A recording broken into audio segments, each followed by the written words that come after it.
Hey friends, this is part 2 of my video about how to use a sewing machine. Check out part 1 if you haven't already yet. All right, so I've pressed it, everything is nice and flat and crisp, and we're actually gonna get started on our next step. I'm gonna slide that out of the way so I have more room. This is probably the most exciting part. We're gonna start actually making it look like a bag. So we're gonna take these two purple bits and we're gonna stick them together, right sides together, and we're gonna do the same thing with the lining. So it should look like this. Purple and purple, right sides together, lining, lining, right sides together. And what I'm gonna do is I'm gonna pin all the way around this rectangle. Okay, so you'll notice that I've pinned all the way around 3 sides of this, but I've left the bottom of the lining open. I'm gonna show you why. We're going to sew this inside out and then have to turn it right side out. And to do that, we need to have an opening. What I like to do is use 2 pins to remind myself when I'm sewing that this is where I start and stop.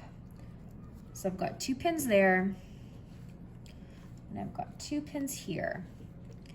Basically, I'm gonna sew around here and around here, but I'm gonna leave this open. All right, let's get sewing. All right, so what I wanna show you now is what we do when we get close to sort of the edge of the zipper. What I wanna do is sew as close as I can to this without actually sewing over it. So I'm gonna just use my finger and I'm gonna tuck everything out of the way, and I'm gonna sew as close as I can while only stitching the 2 lining pieces. There might be a tiny little bit that doesn't get stitched, but that's okay. Okay, and that's about as close as I'm getting. So now I'm gonna do my back stitch. All right, I'm gonna repeat on all the other sides. While I'm sewing, I wanted to tell you about the different ways you can customize this bag. You could add straps, you can make the zipper longer, or you can make the bag itself bigger by making the rectangles longer and or wider. Okay, we're just about ready to turn this right side out.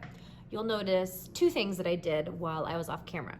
The first one is I trimmed all of my corners at a little 45-degree angle. This is gonna get us really nice crisp corners when we turn it inside out, or right side out rather. And I also pressed up 1/2 of the seam allowance. Again, this is gonna help us get really nice crisp seams.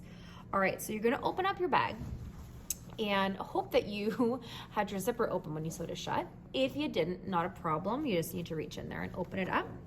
And you're going to start to turn it right side out. What I do is I put my fingers all the way in, I grab that purple fabric and I start to pull it out.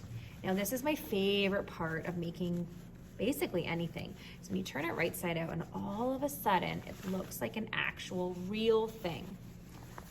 All right, so what we're gonna do before we turn this all the way right side out is work on the lining. We have that little opening that we now need to close. You're going to fold those little bits of fabric in, and they should fold pretty easily on their own because of the seam line. You're gonna pin it across there and you're gonna iron it, and then we're gonna get ready to stitch it closed.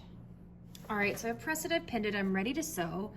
Now, if you really want this to look super duper neat, you can do a little hand stitch inside that will be invisible, but I'm not that worried about it. I'm just gonna stitch right across because this is the lining.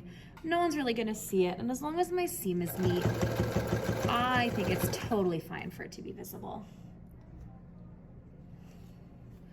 So just finish this off. Excellent. Okay, now we can turn it all the way right side out and press it. All right, so I've given it a press. I've used my finger to poke out all of my little corners, and we have a lined zipper pouch. That's it. You're done.